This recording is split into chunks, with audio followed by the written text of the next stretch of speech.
All right. I love being on time. So let's get this show on the road.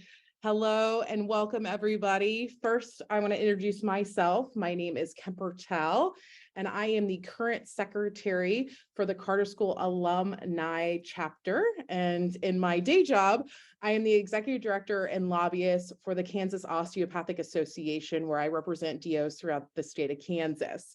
And I am thrilled to be here today with you.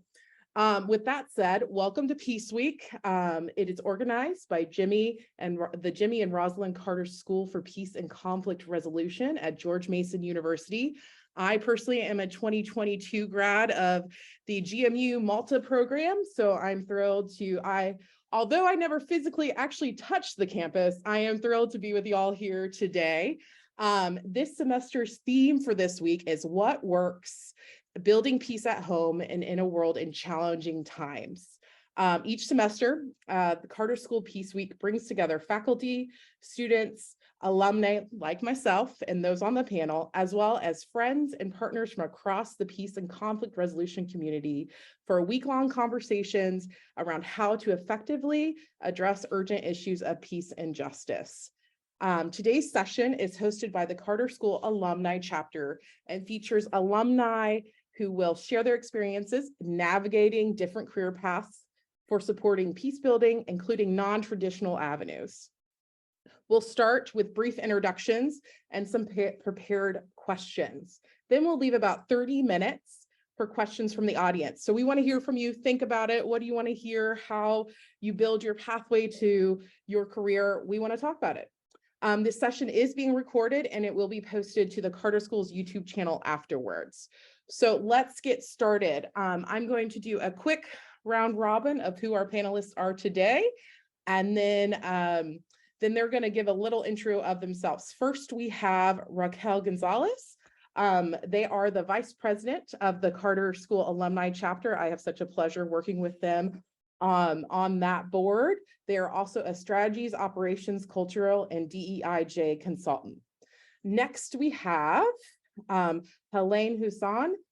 He is our treasurer of the Carter School Alumni Chapter. He is the senior I can't speak today, sorry y'all. It's close to the end of the day. Humanitarian advisor for Save the Children. Next, we have Fitz Shipp. He is our current president for the Carter School Alumni Chapter. He is currently the director of labor strategic sourcing at Hilton. And finally, let's get into the panelists for today. First, we have Lindsay Burr, CEO of the Yarbrough Group. Next, we have Alex Rosenwald, Senior Director of Communications for The Hill. And finally, we have Nicole Roswell, who corrected the spelling of her name earlier, so we are learning. She is the current Carter School Adjunct Faculty and Fundraising Chair for the Political Leadership Academy Advisory Board. Welcome. Thank you all for joining us today and being on our panel. Now, let's start with Lindsay. If you want to go and give a little intro of yourself, we'll jump right in. Sure. Hi, everyone. I'm Lindsay Burr. I'm the CEO of the Yarbrough Group. I'm based in Washington, D.C., and I'm currently in Colorado for spring break. So lovely to join with you. It's one of the few things I'm doing this week because it really mattered to me to be here with you all. I did my background is a little bit different. I came to the Carter School after having worked in campaigns and elections and policy for about 10 years, and then shifted to doing international political development, working at the Woodrow Wilson Center I caught your lack of words, Kemper. So I was part of the Global Women's Leadership Initiative at the Woodrow Wilson Center, and also worked at the National Democratic Institute. And all of that was in international political development, specifically how do you rebuild government following violent civil conflict, because that was the main focus of my work at Mason. And then I shifted to doing work in more interpersonal communication, which I'm excited to talk to you more about, because to me, it's all the same. It sounds very different, but to me, it's helping people navigate the systems that they're in. And so one of the things that I look forward to talking to you more about is how I used the work from Mason to do this work, because I think understanding how conflict works and helping people figure out how to say things in a different way, or even figure out the intent and impact alignment, is huge. And I often, when I'm teaching people how to navigate conflict differently, I say, like, I can get into an argument in a room by myself. So the goal is not to get rid of conflict, because it's always going to be there. And helping people have a relationship to the word or the concept of discord or conflict that is more positive, or that you can get through it to accomplish something different, is something that I think that we all really share when it comes to showing up, because we've always heard of worse conflicts, right? We've studied some of the worst conflicts in the world and in human history. And so then when I show up in a corporate setting, I'm like, I get that this is important, and like, there's a way through it. If we can figure out how to rebuild peace after a violent civil conflict, we can figure out how to navigate building this team together. So I'm excited to talk more about that. And I think that gives enough of a picture of my background to set us up, I hope. Does that sound good? Perfect. And what year did you graduate, and what did you graduate with? 2016 with a master's in conflict analysis and resolution. It would have been earlier, but my thesis, I started in 2012. My thesis focused on Liberia, and the Ebola outbreak happened. They always say that you're going to run into hiccups when you're doing your thesis. Think that Ebola would be one of them. So it did take a couple of years more to figure out how to do my research. Wonderful. Thank you so much. Okay, let's move to Alex. Alex, go ahead and give us. All right. Well, thanks, Kemper. Thanks, Raquel, for the invite, and my fellow panelists. So on the Mason front, graduated in 2008 with a bachelor's of science in conflict analysis and resolution. And I think, if memory serves, it was called ICAR at the time, the Institute of Conflict. So much has changed. So at the moment, I'm the senior director of communications for the Hill. Been here about 4 months. I think I took a really interesting path after graduating. Most of my career has been in the broadcast media space, mostly in DC. I worked for the Washington Examiner and the Weekly Standard for a number of years, doing their public relations, the Hudson Institute, Ricochet, largely like the center-right conservative space, which I think, being here at the Hill, is very much, I think, emblematic of what I remember as being a student of the importance of both sides. The Hill prides itself of being a nonpartisan outlet. So I think this current role serves myself really well to sort of, be the communications lead, to celebrate both sides through our journalists, through our streaming channel, through our events. But I think public relations as a whole, I think the program really prepared me for public relations. And when I think of conflict analysis and resolution, I actually think, I forget what professor it was, but I always stuck with me of the challenge of resolving conflict, but sort of the focus of reducing tensions between parties. And I think it serves it super well in the PR space, where I'm dealing with certainly internal conflict with reporters, certainly dealing with the media. So I'm very much grateful for being a transfer student. Actually, I should have mentioned, graduated in 2008, but was a student at Western State College for 2 years in Colorado. But getting into the program, I think we'll touch on sort of like getting into the field. My interest was in the Israeli-Palestinian conflict. I think I was so struck to transfer to Mason, to be connected to Washington, to be in DC, but to also find my place in the Jewish journey. And I think being Jewish, loving Israel, but also being very humble in the approach of, you can also love Israel, but also criticize policies. And I think the evolution of sort of where I'm currently at, sort of, being a proud supporter of the state of Israel, but also recognizing, certainly of late, some of the challenges and some of the debates. And so again, I think at the core, the program totally prepared me for the current job.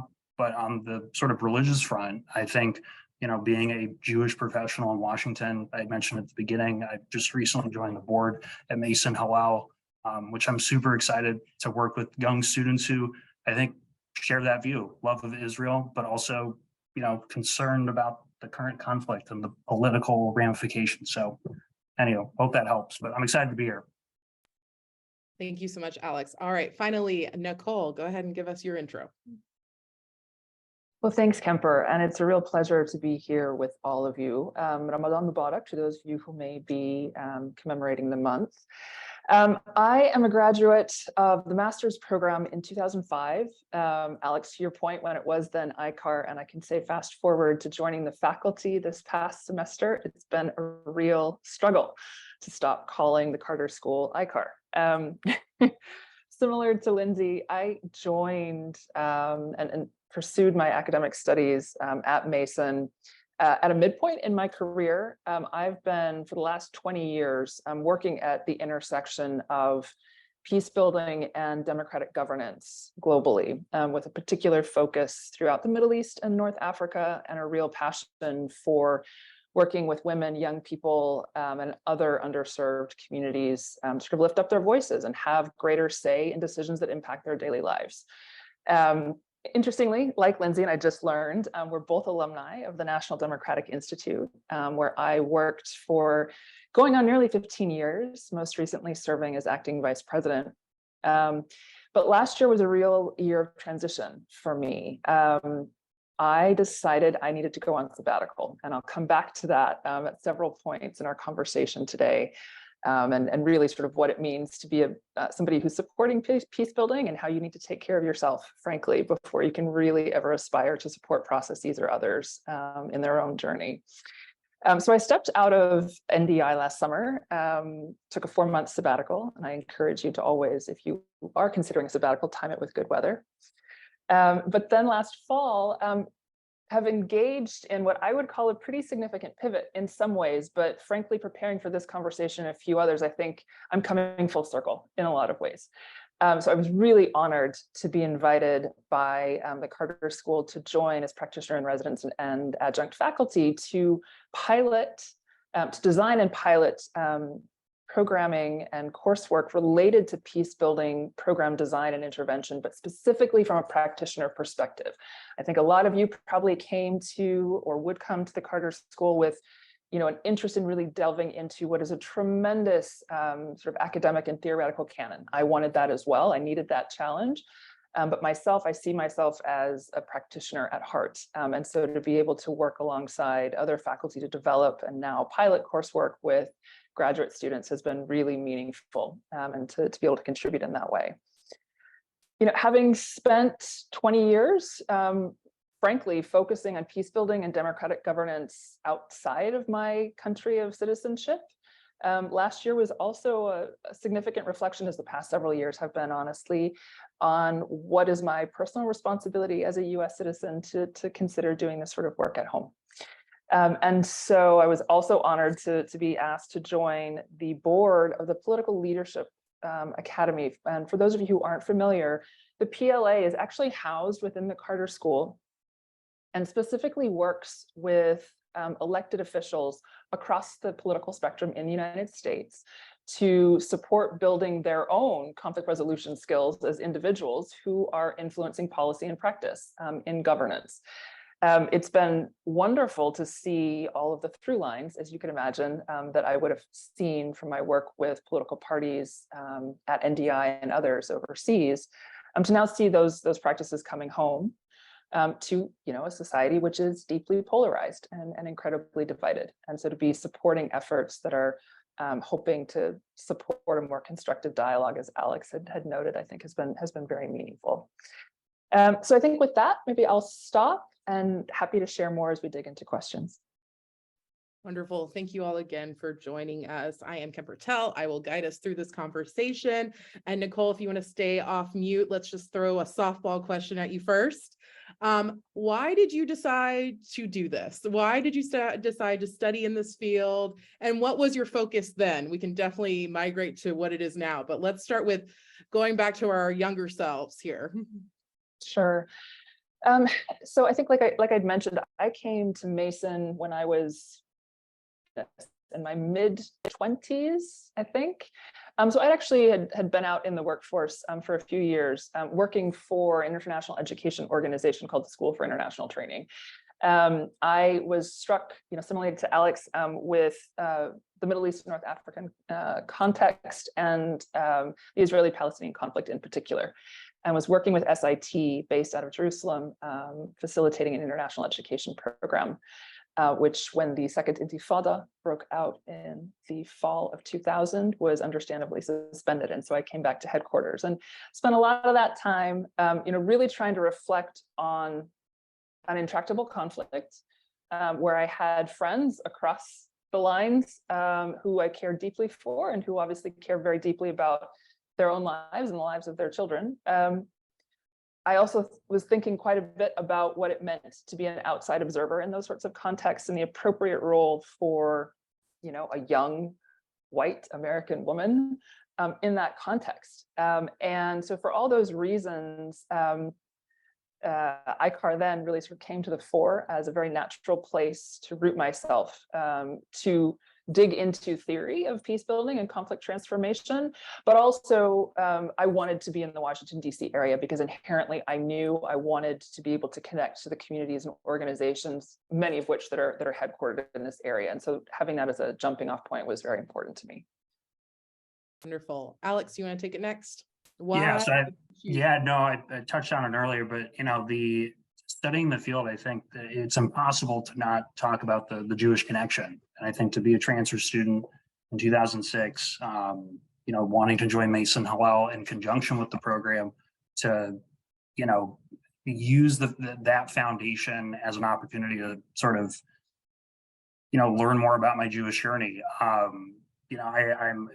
I think being in the program was immensely humbling to go on Birthright, which was afforded to 18 and 26-year-olds who were Jewish, on a trip to Israel, which was an amazing experience. Going on a different trip as a senior, on a trip through Aish HaTorah, which is an Orthodox Jewish organization. So to have two trips to Israel, run by two different organizations while studying conflict resolution, again, a deeply humbling experience.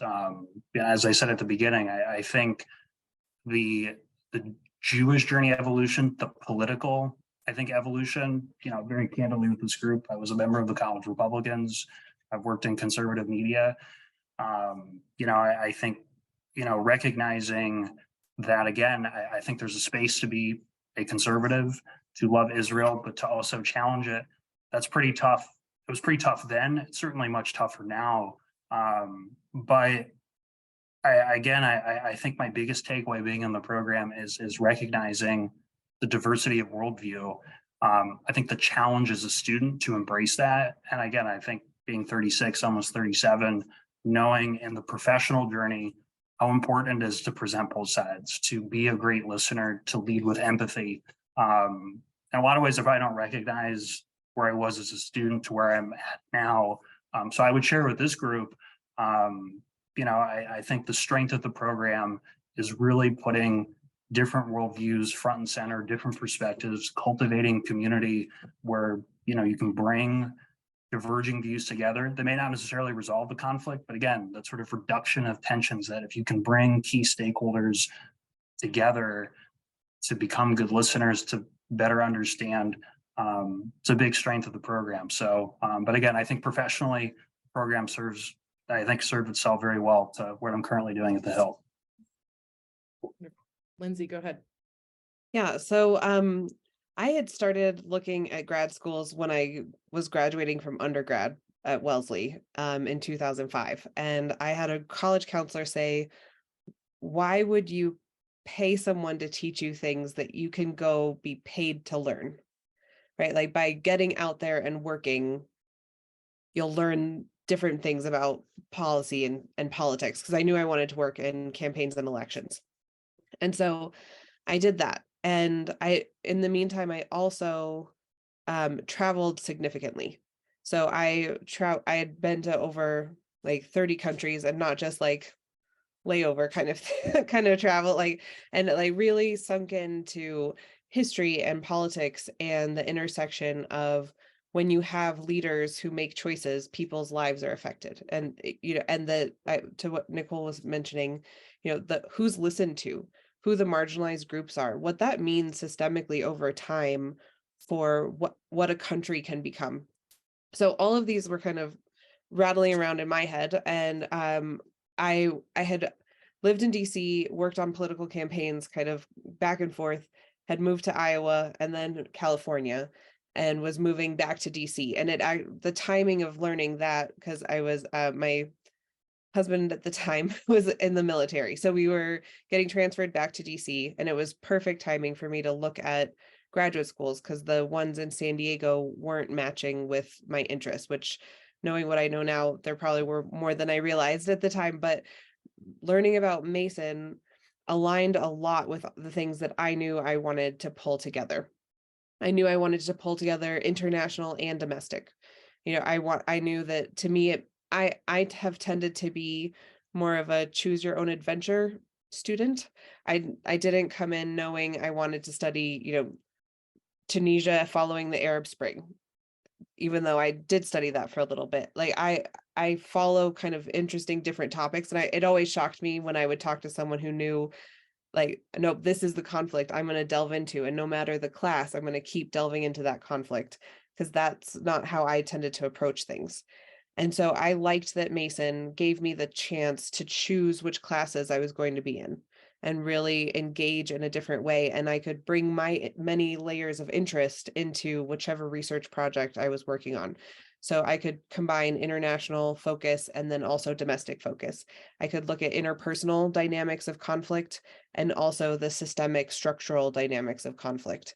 And for me, much like Nicole, like looking at marginalized groups, the voices of women, the role that kind of the non-dominant, especially in Western culture, view of leadership, making sure that there are other voices heard, starts to shift what the political outcomes are. And I really was looking at that. So my first week at Mason, I think it was one of my professors, I said, there's like, why are you here? What are you looking at? I was like, I'm looking at how once there's an election, like you can really see how peace starts to build. And she said, well, what do you think about the fact that after an election in about 5 years, the chances of recidivism into violence are like 75%? And I was like, I did not know that. And I'm going to look again at what I'm interested in. So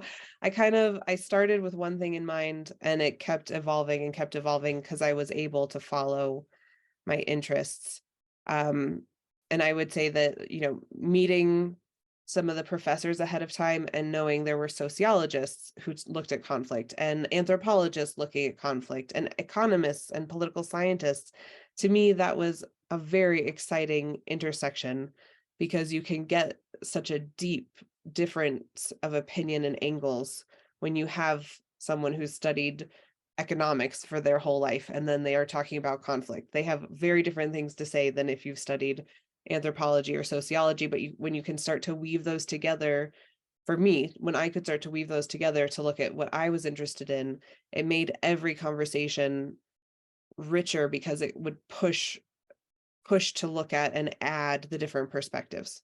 And I really loved that. Thank you so much, Lindsay. For those who've just joined us, we are currently going through some prepared questions, and then we're going to jump into a Q&A in about 15 or so minutes. So, Lindsay, if you want to stay unmuted, I'm going to start with you now. This is going to be a two-parter. Okay. What is the best career decision you've ever made? And then the fun question, what was your worst? And this is all reflective. So let's start with you.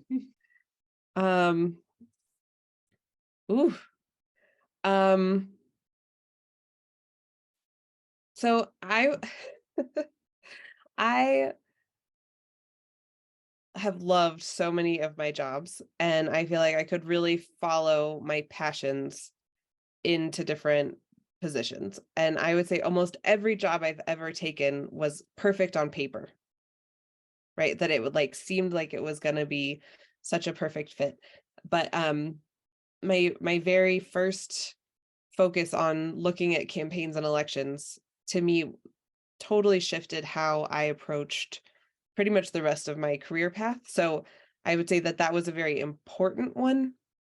And then the best one has to be currently. So I left NDI, which was one of those jobs that was absolutely perfect on paper and had a few difficult interpersonal dynamics in the group that I was working with at the time.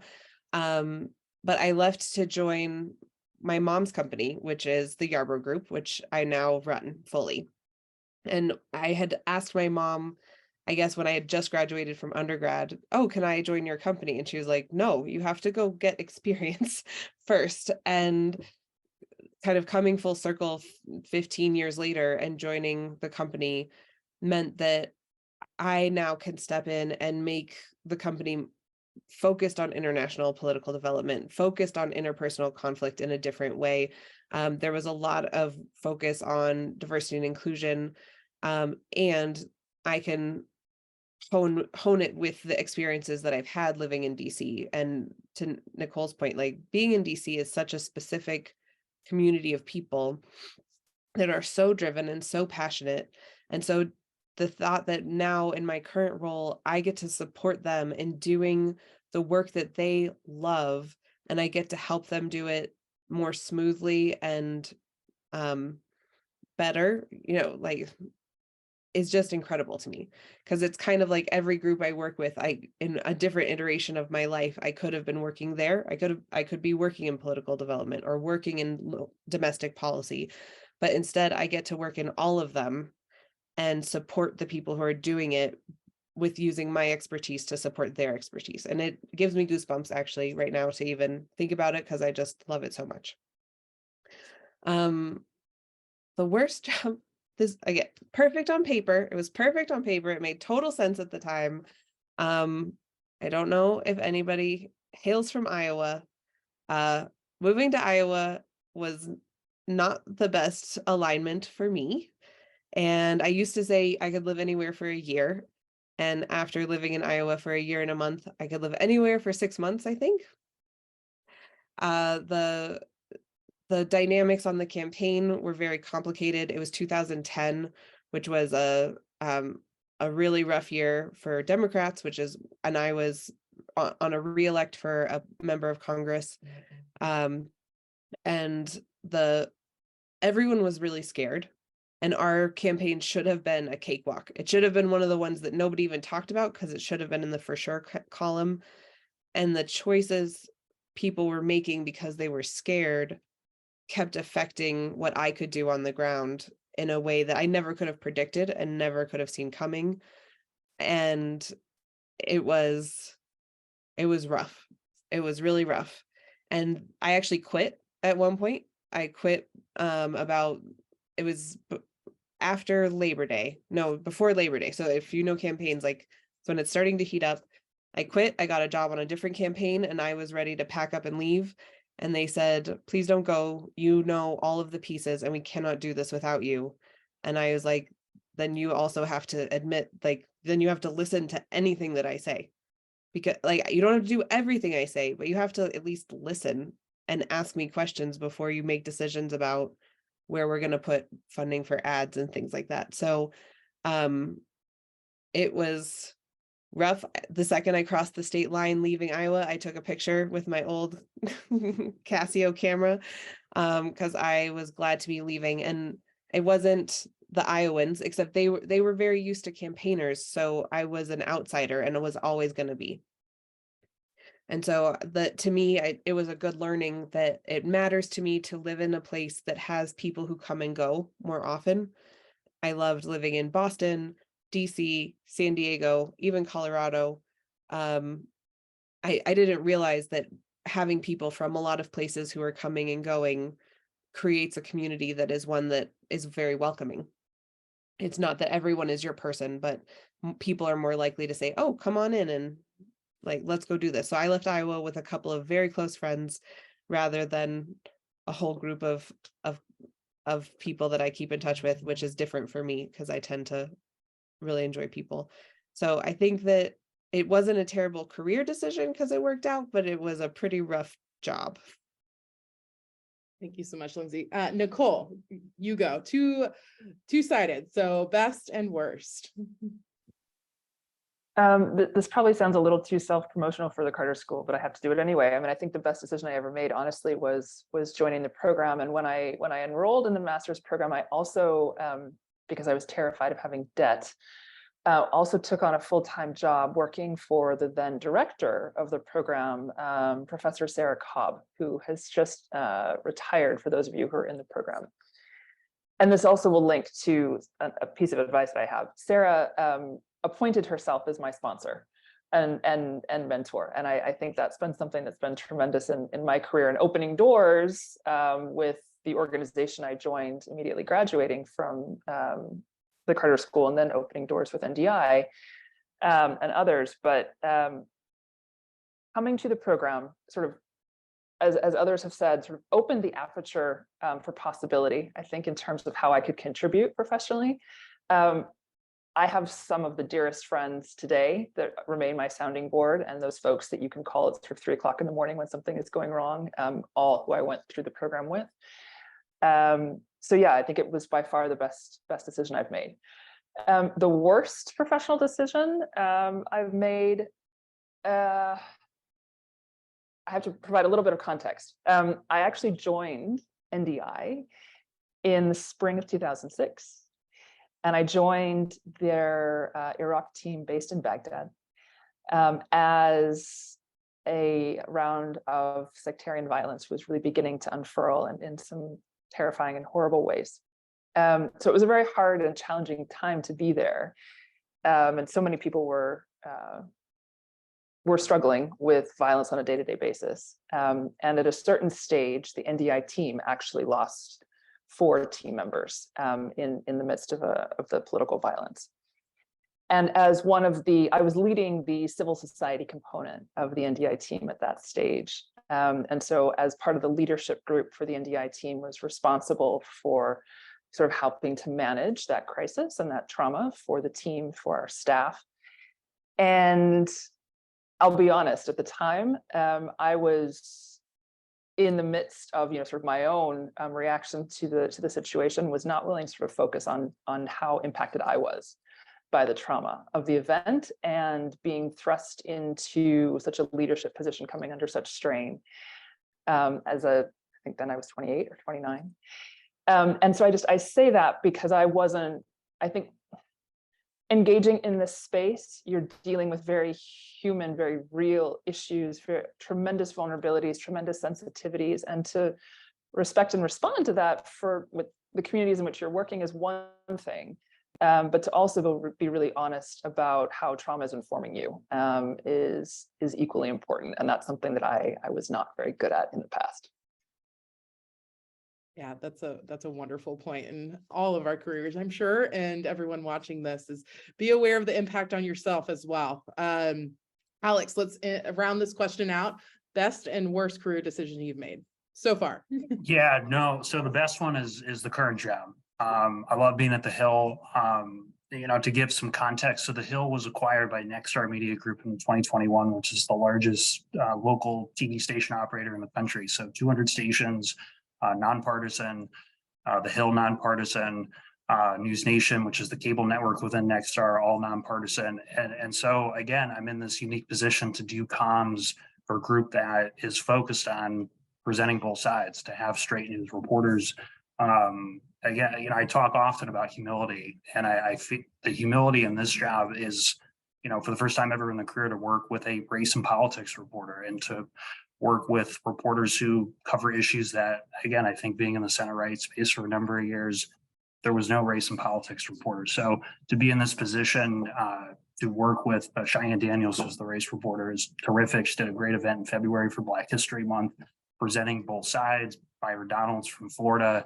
I believe Hakeem Jeffries was in that program too, to sort of like bring Democrats and Republicans together. So again, I think this is the best job. I feel very fortunate, very humble. Worst career decision. Again, I think every job has a lesson learned. I think the last job I had, it was for a short term at the Hudson Institute. I center-right think tank, first think tank I'd ever worked with. I think think tanks are amazing. I think they serve a great role, certainly in Washington, but certainly, around the world. I think the challenge with not necessarily knowing the role of doing comms for a think tank that has very specific views on certain issues. Again, on the Israel front, many of the people I work with, supporters of Israel, I think probably half of the staff were probably Jewish, but to know fully well that if you just in the current moment right now to watch what's going on in Israel, to have some conflicting views, to know your role as a comms professional is not to advocate your position, but to know internally some of the things that you're struggling with to go and push out. That's challenging. But even more challenging, separate from the Israel front, was the position on drug policy.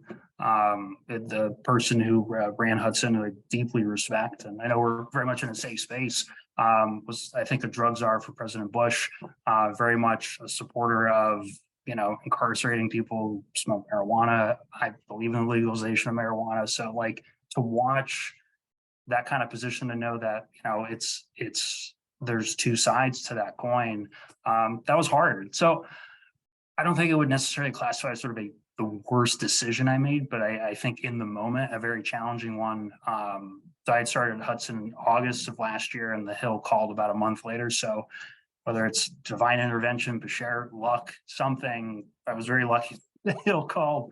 And I keep very much in touch with the Hudson folks. They actually are often very well represented on our opinion page. So I feel fortunate I still get to work with them, but I guess that would be the worst career decision. But again, that's a tough one, which again makes it a good question. So. Thank you. I think knowing your personal boundaries before you jump into a career is incredibly important. And I am in my mid-30s, and it has taken me till my mid-30s to really honor that about myself. And I think your 20s, you're like, let's just do anything that will pay me dollars, or whatever currency you're looking for. But I think a big takeaway from all of that is knowing your personal boundaries and what you're willing to work up to. We're going to do one more final preset question. So those in the audience listening, be thinking what you'd like to ask the panelists. You can either put it in the chat now, or we'll call on folks in a little bit. You can raise your hand. So final question, preset question for y'all. It's a two-parter again. What advice would you give yourself, and what would give your younger self, I should say, and what advice would you give a current student or prospective student who is interested in pursuing this as a profession? And we'll start. Nicole, did I totally mute myself before I even said your name? Don't you all love Zoom? Go ahead, Nicole, sorry. Thanks. So first of all, on advice I wish I would have had or would have taken at the time, I suppose, maybe to adopt kind of a long-term mindset for some of the things that I was looking to achieve or to support. I think in the NGO space where I've spent the majority of my career, you're almost inevitably sort of grant-based or project term-based, which can kind of inform sort of shorter-term thinking. And obviously we're talking about sort of intergenerational change in many cases. And so I think I sometimes struggled with sort of tacking back and forth between the two. And like I said already, I think sort of being really honest and managing sort of your own health and your own boundaries, as you just made clear, Kemper, is really important. I mean, in terms of advice to students, a couple things. So I never answered your question, I realize, Kemper, but my focus when I was at ICAR was on international conflicts. Although my advisor at the time was Professor Wallace Warfield, who passed away over 10 years ago. So many of you may not have come across him, but he was such a giant in intergroup conflict in the US and dealing with racial and ethnic conflict. And I took so much inspiration from him. And so the advice I would give is sort of experiment outside of your focus while you're there. As I think we've all mentioned, the breadth of expertise and knowledge is so vast within the program. And just by osmosis, you can pick up so many things from fellow students as well as from the faculty and staff, honestly. And so to just really be open to that experimentation. And then the other piece that I've mentioned as well is really making sure that you're building and tapping into that network consistently over time. And I'll put my bias on the table. I think in Washington, sometimes networking, or the type of networking that may be done in the DC area, has a particular kind of flavor, which is not really what I'm referring to. And so I have a bit of an allergy to it when I talk about networks. I mean, it's sort of your solidarity. It's that chosen family that you build over a lifetime. And and being really clear that those are the folks who will hopefully and potentially help you in your career as you move forward, but also challenge your ideas as you move into different positions, which I found to be so valuable. Wonderful. Lindsay, go ahead. The advice I wish, or that I would give my younger self, are the things people compliment you on really matter, right? So often we sit in the negative feedback that we hear from people, and we don't take the time to sort and listen to the positive feedback because we think, oh yeah, that's just normal. And I think have pretty strong, like, healthy, happy voices in my head that encourage me, but I didn't hear some of the things that people said as compliments and understand that those were unique to me, because I thought, yeah, I've got that, everybody's got that. And I know that that's really common for women leaders and women in the workplace. So just to say that matters, and why I would give that advice to my younger self is because I probably would have approached some of the work that I did differently, really leaning into some of my strengths, and also seeing where I could stretch and learn and grow in ways that complemented those strengths, instead of being like, well, yeah, everyone does this, so I'll just kind of keep doing what I'm doing and learning things along the way. But that's one piece that I think that I would really talk to myself about. And that the advice that I'd give to folks in the program is, like, there are so many there's so many jobs out there. And I think that we start to think there aren't that many jobs in peace building. There's only 3 groups that do this. And there are ways to use these skills in so many places that you don't have to stay in a job that you hate because that's the only way you can see to do it. You can ask people, you can find other ways to use those skills, because life is too short to waste your skills and your joy and your drive being in a job that isn't a good fit. And the next piece being, like, not to run from a job, because then you end up taking whatever. Like, I loved, Kemper, the way you were describing that. Your 20s is like, will you pay me to do this? Sure, I can do that. Will you pay me to do this? Sure, I can do that. And instead to really think, like, what do I want to do, and go towards something you really want, because you end up, even if it's not a good fit, you learn more about what you want rather than a series of things you don't, which is also helpful information. But I really think we can't talk about that enough. So that's the advice I'd give. Alex, do you want to go ahead? Yeah, advice to younger self. I wish I wasn't afraid to fail. I think I had this immense fear of failure, probably even before college. I think that's often, relatable to all of us. I think, wanting to, be successul and I think where I wish I would have understood that failure is life's greatest teacher. To get a C on a term paper doesn't mean that's the final destination. It's an opportunity. Instead of freaking out, learn from that, and embrace the feedback.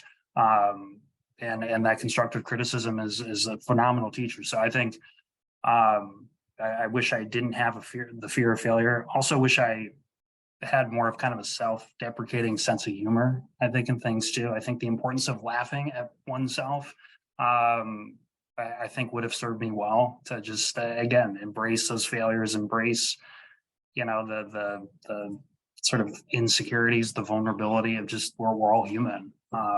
So again, a sense of humor, a fear of failure, my advice to, others would be the same thing. I think Nicole had touched on sort of the DC networking flavor. I know exactly what you're talking about, and the sort of, like, we all embrace networking, but DC, unfortunately, I think has lost its way. I think in this sort of, like, many of the people who advocate for networking are some of the greatest people I've worked with, but when you see them in that environment, they're very close-minded. The narcissism and the ego steps in. I think in a lot of ways, the work we do is service. Giving back to the next generation is so important in our respective fields. It's why I took the boardship at Mason Hillel, to give back to the next generation of Jewish students, non-Jewish students. But networking is critical, and putting yourself out there, trying different things. It's so important. And I think coming out of COVID too, like I just feel our inability to connect, our inability to want to get to understand people. I think we have to get back to that way. I'm struck by, there's an author who wrote a terrific book, Kim Scott, called Radical Candor. It's a leadership book. And I don't see Lindsay nodding her head. I think it's the mantra is to challenge directly and to care personally in leadership. And it's just always, I'm not much of a reader, but to me, that takeaway, that's everything. That's everything in what we do, leadership or not, to care about people, but to challenge them, to, if you're in a position of management, to create goals and expectations. And going back to the sort of fear of failure, it's important to make mistakes. It's important to make mistakes professionally, personally. So anyhow. Thank you. 2 points on that myself. I think understanding what failure means to you in the context of where you are, I think is very, very important. Because what we think we should, just get out of the room as fast as possible, quit and move to another country, somebody probably didn't even think about. So understanding, the perspective of failure, and here you go, everyone fails. It's part of the life story we live in. And honestly, it kind of makes it more of a fun adventure. And also networking, something I've learned personally is networking is a slow growing garden. There is not, you plant seeds that may pop up tomorrow or may pop up 5 years, 10 years, 15 years down the road that may result in something you are really seeking after. So networking is a long-term mindset to take in. And it's not, as someone who lives in the middle of the country, I am not in the DC world. It is possible to do outside of the coast. And something that is really important is to really start building that, planting those seeds of meeting people and people who are doing things you're interested in and making those connections. Right now, we're going to shift. Thank you, panelists, for answering our preset questions. I see a couple questions in the chat box. So we're going to switch to attendee questions. So again, if you have a question for our panelists, feel free to throw it in the chat box or raise your hand and ask yourself, and we'll call on you. And panelists, if you are interested in sharing any of your personal contact information, go ahead and throw that in the chat as well. So folks, if they think of a question later, they can reach out to you directly. Nicole, you got a specific question asked first. Could you talk a little more about your degree in international conflict, and how did this help you throughout your career thus far? Nicole, you can start, and I actually think that's a great question for everybody on the panel. So go ahead, Nicole, first. Sure, and I should have said at the time that I was enrolled at Mason, you actually had to select a path within the master's program. So there was interpersonal conflict, there was organizational conflict, I believe, and then the third was sort of an international frame, which was the path that I had chose. And so within that frame, and I understand there are many more sort of nuanced focuses that you can take now. At that time, there were professors who were particularly focused on cultures of peace in Latin America, really looking at Colombia. The Israeli-Palestinian conflict was another main one. So I was focusing on the international realm. That being said, and this was another thing that I really valued about Mason and the consortium of the DC area, through the consortium, I was actually able to enroll I took one course at GW and another one at American, because I wanted to supplement the area of focus in Middle Eastern politics, which Mason didn't have at the time, but other universities did. So then how have I used the degree in my work? The space where I've worked, the overlaps between international development, democracy and governance, peace building, this Venn diagram with a lot of overlap. I've found it interesting, particularly in the last sort of 5 to 10 years, where terminology such as conflict sensitivity and complexity awareness and thinking and working politically have all really sort of become mostly donor-driven kind of jargon for a lot of the work.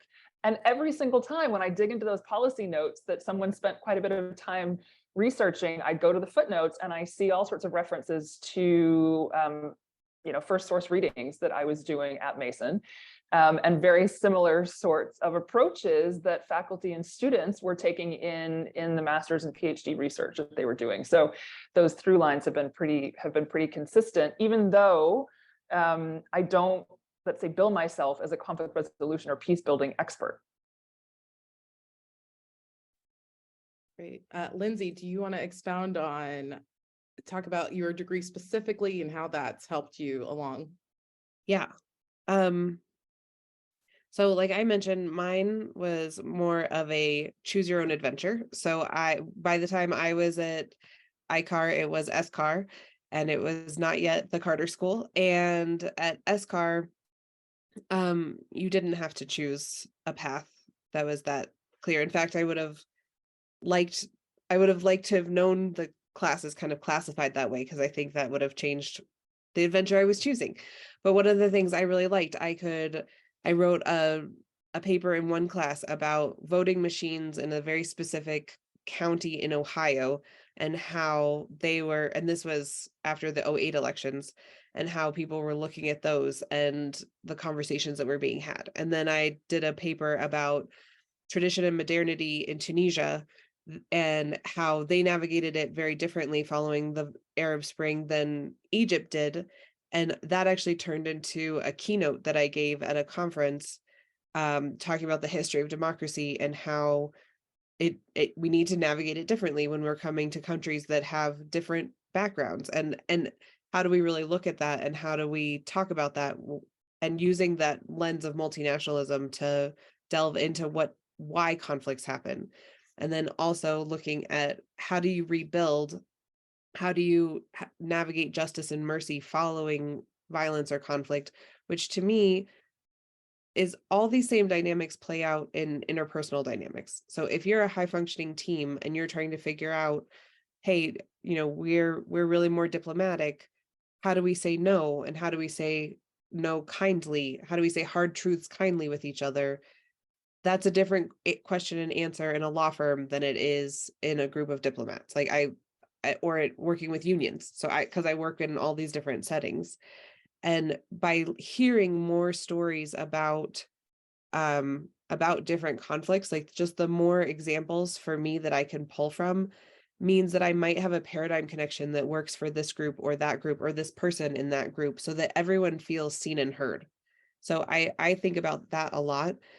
Another thing that that my degree, like there's a moment that it was it wasn't the Lynch lecture, so I think it was the other lecture, but it was a guy named Roger McGinty was there, and he started talking about, with peace, how do you take credit for the non-barking dogs? And that concept of when things are going well, you don't actually notice that it's going well. And I use that a ton in the work that I do, is helping people see it's not entirely appreciative inquiry, but it draws on the idea of like separating out the concerns you have from the container you sit in from what is also going well, and being able to approach a dynamic and chunk it down. And helping people do that is something that I learned more specifically how to do during my time at SCAR. So I kind of got excited about sharing that story. So I hope that it's tied into where I started talking, and that was a full concept. Thank you so much, Lindsay. Yes, it was. Alex, go ahead and answer too. Yeah, I'll actually take a stab at the second part of how this helped the career. I think we've often talked about awareness. I think being, the awareness of different perspective, different conflicts. If memory serves, I think my senior thesis was this.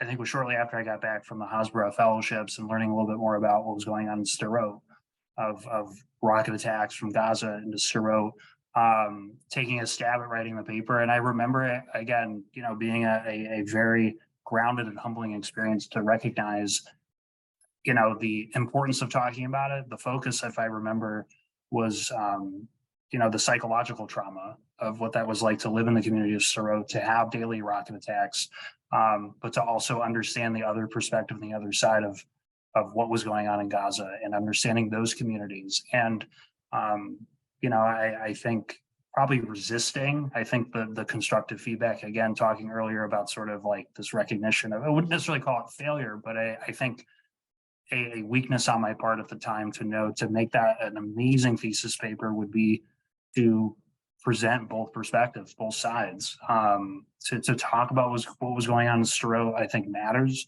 but to also talk about, again, what was going on in Gaza, what was going on in those communities, and to not be so, I think at the time of, again, I candidly admit to this group too, I think sort of, talking about the concerns of Hamas and what exists in their charter, but to not say that everybody in Gaza believes that, because that would simply not be the case. And so again, I think there was a lot of growth, I think professionally and personally, I think after that. So again, I think being 36, almost 37, and realizing conflict is not black and white. And it's just so important to just constantly build more awareness. And again, being at the Hill, and especially I'm, working with the Hudson Institute, but also working with the Atlantic Council and Brookings, and working, with different groups and different think tanks. Former Congressman Steve Israel from New York, who offers a different perspective on international affairs. So anyhow. Thank you all. We'll roll into the next question. Would you say that a career path in conflict analysis and resolution is diverse, such as for individuals who are either POC or part of the LGBTQIA plus community, etc.? And we can popcorn this, so whoever wants to start, go for it. I'll dive in. I'd say absolutely. I think, part of what we're talking about is that there are so many venues in which to use this. And so whether the question comes from, are there openings and venues and tracks for people of all different backgrounds, I would say absolutely yes. And your expertise in whatever your background is deepens your ability to see how certain conflicts work, thinking about the interpersonal dynamics, thinking about political dynamics globally, like all of our individual experiences being from any particular group really start to show us different angles, and our diverse questions are valuable, diverse perspectives are valuable. Diversity does make things harder in that when you have a homogenous group, they're very likely to agree on things. Like looking at the history of Iceland, they went from being pagan to Christian in one day, because as a basically homogenous group, they could just say like, hey, how about Jimmy decides, I don't remember his actual name. And then he came back and he's like, yep, we're Christian now. And they're like, okay, great. And so as a homogenous group, it's very easy to just like shift direction. So diversity makes things complicated. And I think that matters, right? It shouldn't be clear cut, especially when we're talking about conflict, complex dynamics. For me, that we're talking about complicated international political dynamics. And so I think that there are less what are often referred to as like old boys networks, right? Like there are preset old boys networks for people who fit into a certain mold. And so finding those networks is more complicated, but I think that there's definitely in space, and it is really important. So, and you, Nicole.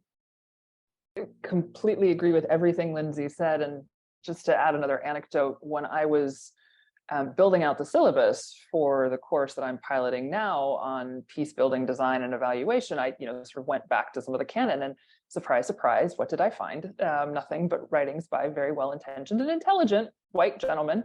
And so I just make the point that in addition to what Lindsay just mentioned, coming into those spaces and really reshaping the foundations of how we think about this work, acknowledging also the preponderance of English language, and that there's power dynamic there, but I do think that power is shifting and expanding. And I realize, sort of from the various places of privilege that I have, that it's a lot to ask others to sort of step up and fill in those spaces and push to be at those tables, but it is just so important. The only thing I'll add, because again, I think Nicole and Lindsay, I think, offer important and amazing perspectives. Look at the reflection, I think, of this discussion. I think the career path for sure is diverse. And, I think trying to think of a good anecdote example, but I think, I think Lindsay had touched on often on campaigns and working on campaigns. And I'm struck by a group that we work with, often the Millennial Action Project, which works with lawmakers on the federal side, the state side, and the local side, the next generation of folks who are so focused on bipartisanship and working together. And that group has such a reflection of such a diverse look, whether it's females, whether it's African Americans, Hispanics, people in the LGBTQIA plus community. And I think if I remember, they had a poll that said by 2024, I think Gen Z, would be, close to 50% of the voting bloc. And that group is, to me, like, as a PR practitioner, that was like an incredibly humbling experience to like hear that, and to know that the blocks are shifting, things are changing and Gen Z is here. I'd be remiss, just because it's a current event, what happened in Nashville yesterday, and to see, I think sorry for the ambulance in the background, of the shift of, I think, Gen Z folks who I think correctly, have advocated for the importance of gun reforms, gun control. And I think the old guard, is changing. And I think their voice is just not sort of front and center anymore. And so I'm encouraged, I think, of what I'm seeing, and that the next generation is very diverse, and that's the way it should be. That's the way America, I think, at its greatness is a melting pot filled with diverse perspectives. Thank you. I appreciate that. Yeah, and to add to that, I am part of the LGBTQ plus community, and I have a first generation Mexican American partner who is a woman, and I live in Middle States. So we exist, we are out there, we're representing both sides of every argument, and be you and where you want to be. And that may look different depending on where you are physically at that moment. But progress does happen. It is slow, but it does happen. And just showing up is part of that progress. So as someone who personally lives in that space every single day, and I work in politics every single day in a middle state, it's possible. It is very possible. Some days are incredibly hard, like yesterday. They are incredibly hard, and you have to stop looking at Twitter and take a breath. And that goes back to your personal boundaries and understanding what you emotionally can take in. And understanding that early is so important for progress in your own career and progress overall. And with that, we'll go into the next question, which is kind of in this space. And it is, as a physically disabled person, it's really hard to set the boundaries in the work environment or anywhere in particular. But I try to keep setting my boundaries because I know if I don't, it will end up in violation of my own boundaries. How do you keep setting your boundaries? We'll do popcorn again.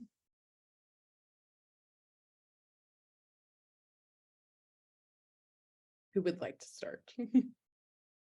I don't mind diving in, unless Alex or Nicole, do you guys want to go first? Okay.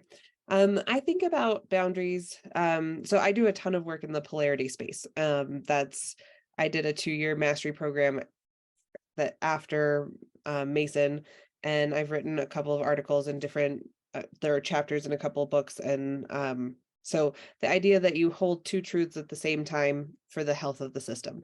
And one of the key ones, when I think about high functioning teams or just individual life, is access and boundaries, right? That we are constantly in this space of, I set boundaries and I am accessible, or like there are boundaries about what I need for accessibility, quite literally. and it's scalable up to thinking about countries, like who has access and what are our boundaries, right? So thinking about that concept is really important, because if we only set boundaries without also thinking about how do I want to make sure my time is accessible, or how I'm kind of riffing on the concept of boundaries. So please feel free to clarify if there's something I'm not speaking to in this question. But for me, I think about, I run my own business. I totally set my own hours. I also have a 21-month-old daughter. And there are times when I am exhausted after she goes to bed and I still have to get work done. Or there are times when I can turn off in the middle of the day because I've got 2-hour chunk of time, and gosh darn it, I'm going to sit down and watch all of SNL and then the Weekend Update, or like the Colbert monologues from the week before, or whatever I want. I also started watching the Gilmore Girls for the first time recently. Sometimes I sit down and I watch a couple of those, but I know that it's a trade-off, right? Because I am accessible to clients who are in a global time zones. There are times when I'm up at 5:30 for a video call to facilitate a complicated team building thing, and other times when I'm gonna sleep in until 10 because that's what I need. So the idea that you can't pour from an empty cup, and that taking care of yourself, which Nicole and Alex have both touched upon, like that matters, and it's not selfish. It is necessary in order to do the work that we're doing. You must care for yourself, and the boundaries around that are very important. And making sure that you're accessible to your family, your friends, is also really important. So setting boundaries around when will I do work and when will I not be working, or telling work, this is what I need and it's not negotiable. This is what I need to do my work, is totally reasonable. And then once they set it up that way, you can say, thank you, now I can do all the work, and so it's not a strange request. It is a very straightforward and important request, because if you are not set up to do your work the best way for you, then everybody's losing out. You don't get to use your talent and they don't get to see it. So that's how I think about it, is that I'm flexible and keep those both in mind, and I'm not hard on myself when I decide that what I do is not necessarily what other people would do. Thank you so much, Lindsay. Alex? Yeah, I think establishing boundaries is probably a new thing that I think in the last couple of months has become front and center. My dad is battling stage 4 colon cancer that was diagnosed actually at Thanksgiving, and there was shortly. So I started the Hill in October, and I share that with you because the excitement of joining the Hill and all the enthusiasm and having this moment where your whole life is like shaken. Like, what do I do? To be in a space where I could tell my bosses I need the time to be away is the first job that I can recall in which I could talk about mental health and just say I need the time. I need the time away. And so I think it helps to be in a professional setting where you can be comfortable with saying I need a mental health break. I need to take care of my family. It's important. And again, if it wasn't with my dad, who, knock on wood, things are progressing. He's almost done with chemo. He's got a few more surgeries. So, but boundaries help with the recharge too. I think embracing the weekend. I think I had mentioned in the biography that I sent, I'm through the Greater Washington Jewish community. There's a fellowship I'm in called Tehom, which in Hebrew means deep. And it's an amazing fellowship with other Jewish professionals. And we went on a retreat right outside of Gettysburg, Pennsylvania. And to be able to tell my bosses, I need 2 days to go do this, was an amazing experience to just totally disconnect. No cell phone, no email, and to feel so good to really just disconnect from the current world. I'm in the political public relations space. I'm constantly being emailed, Slacked, checking Twitter, all the things.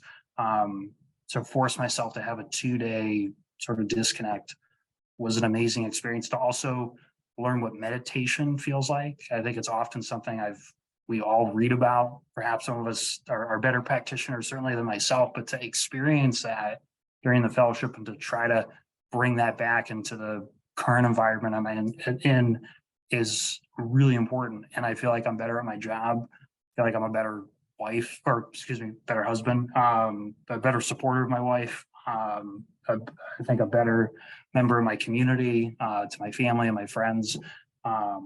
So yeah, but boundaries are so important and totally embrace them.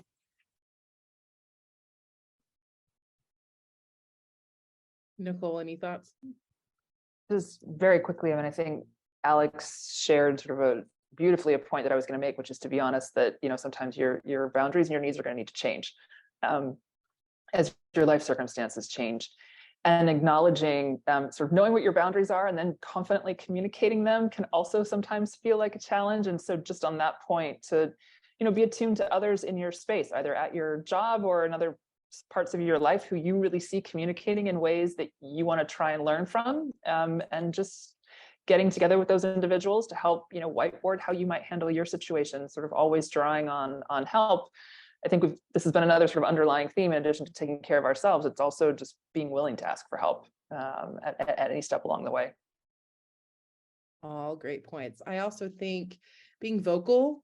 I don't think everyone is out to make your life harder. Some folks just don't think about it. And I think we live in spaces where people are just not thinking about something or a topic, or that's not a top of mind. So the squeaky wheel is an effect that is important, and being honest with what you can handle at that moment, and being prepared personally and preparing those around you, I think is also really important.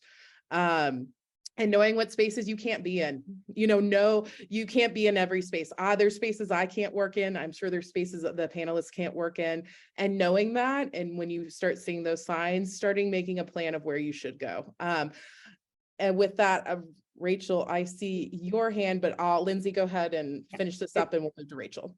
Perfect. I wanted to say one other thing, which is if you're setting, like, I like how Alex was talking about, like, sometimes you have to tell people this is what I'm going to do. You can also set personal boundaries and you don't have to tell everybody, right? If you're not going to check your email, you don't have to tell everybody. And if you have a doctor's appointment, you don't have to tell everybody. You can say, I'm going to be out of the office. If you want to be at your kid's soccer game, you can say I have an appointment, and you don't have to tell everybody everything. So just giving everyone permission to, as you set boundaries, you can set them with yourself, and you don't always have to announce them unless you need something from the team different, then it's different. But I just want to give you permission to set boundaries and also not have to announce them if you don't want to. Great point. Okay, final question. Rachel, go ahead and ask. Thank you guys so much, first of all. My question is, how would you encourage like a conversation on a conflict for somebody who's a young intern or a student that would be speaking to someone that's above them structurally? And when I say this, I say like a boss or a professor, since like the power dynamic is so different. Would you even encourage the conversation on the conflict if you're at that level of like an intern, or would you just go back to your personal boundaries, like you said, and just leave if that's the case? Is it even worth educating them if you know that what they are saying or what is happening is wrong? We can popcorn this. Go ahead and jump in, anybody. Do it, Nicole. I saw your nod. Do it. So I have a couple disparate thoughts, and so take them in with that in mind. First of all, I think every interaction is an opportunity for learning, and seniority and age shouldn't equate to closed-mindedness, ideally. And I acknowledge there are very real power dynamics at play that you would know best. And so in that context, look to others and figure out what allyship can look like in a conversation or sort of around you that can support the point that you're trying to make with the individual. Again, something that Lindsay is quite aware of. The organization where we both used to work unionized, I think in large part because of this power dynamic where staff were not being treated equally, and a large group of staff did not feel that they had a consistent means by which to escalate and elevate their concerns that were going to be heard and addressed consistently. There are all sorts of different mechanisms to kind of build power in a room and outside of a room. And leaving is always an option. I guess my final point would just be that I think sort of as professionals in the peace and conflict resolution space, ideally, I think we owe it to ourselves and ultimately to this field to try and have those hard conversations as a starting point rather than to shy away from them if we can.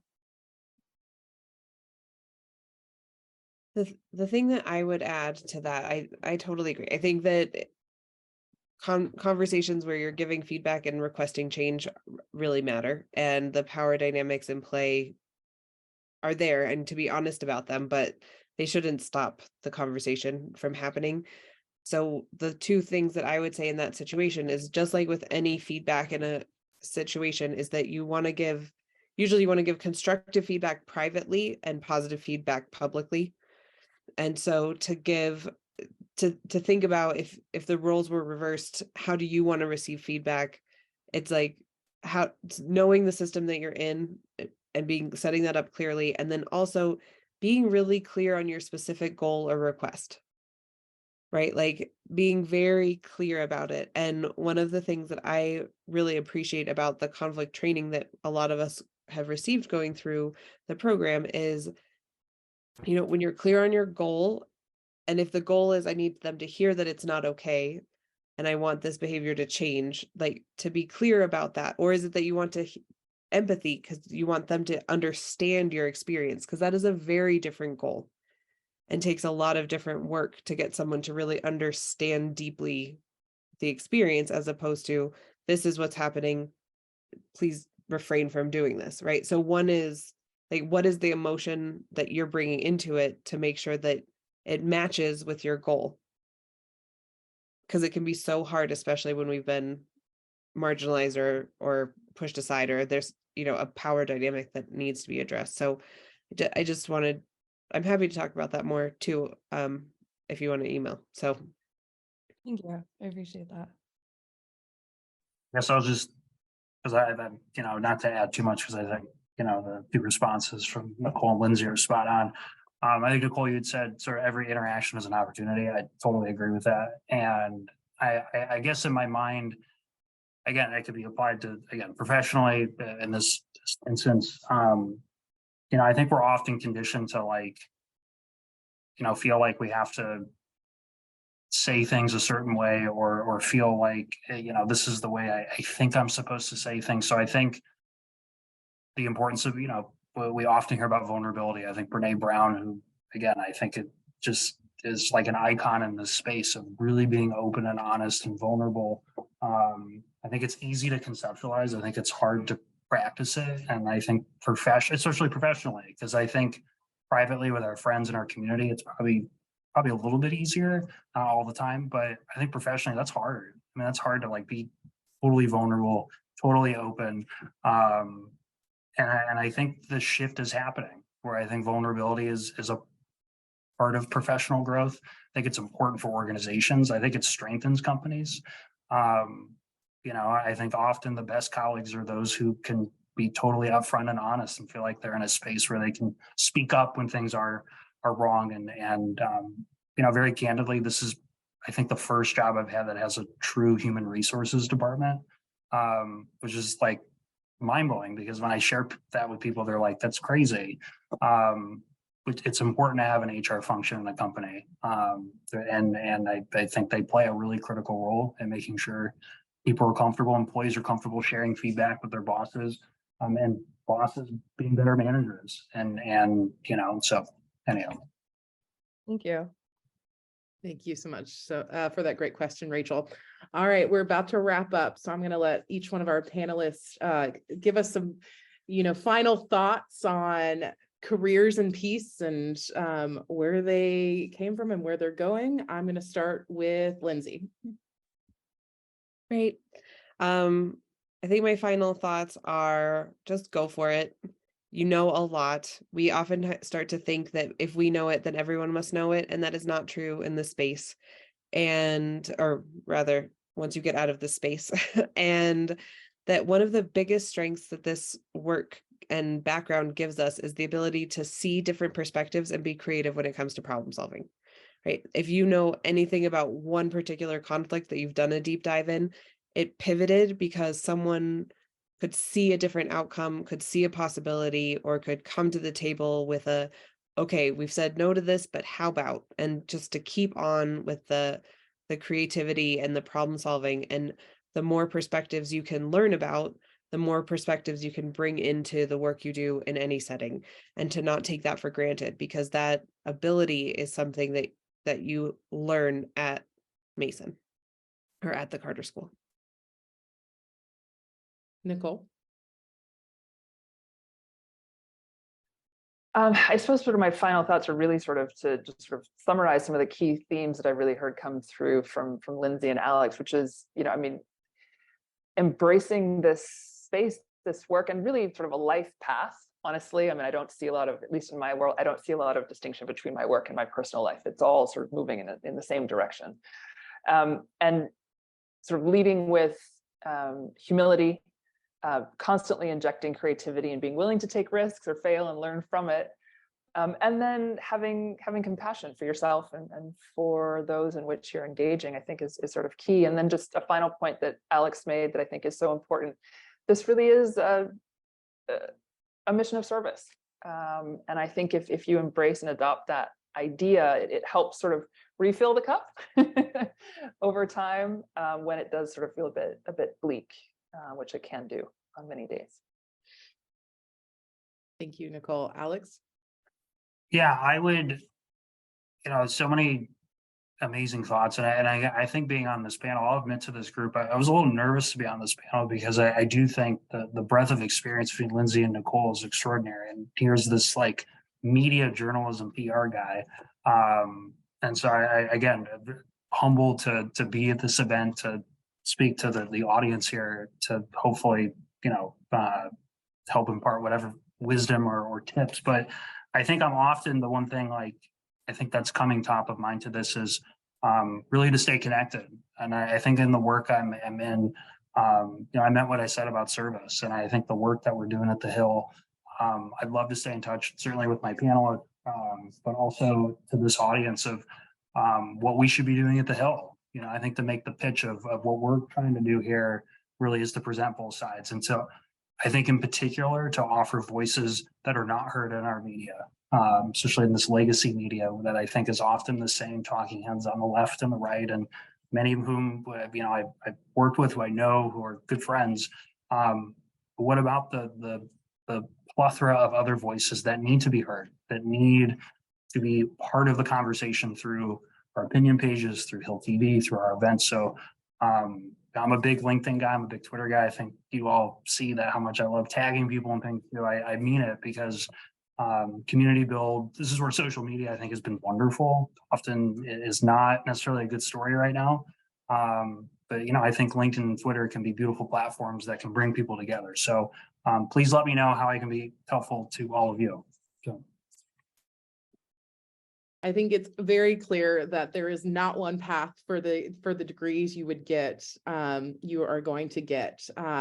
Put yourself in the place you want to go and just go. Choose your own adventure. I am also one of those people. So many, many thanks for all those who have joined us today, to the panelists.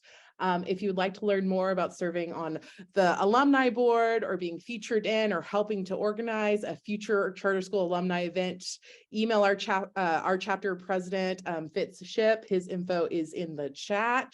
And on behalf of the Carter School Alumni Chapter Board of Directors, the panelists, thank you so much to everybody who has shown up, to the faculty sponsors, P-Suite coordinators, and you, our fantastic audience.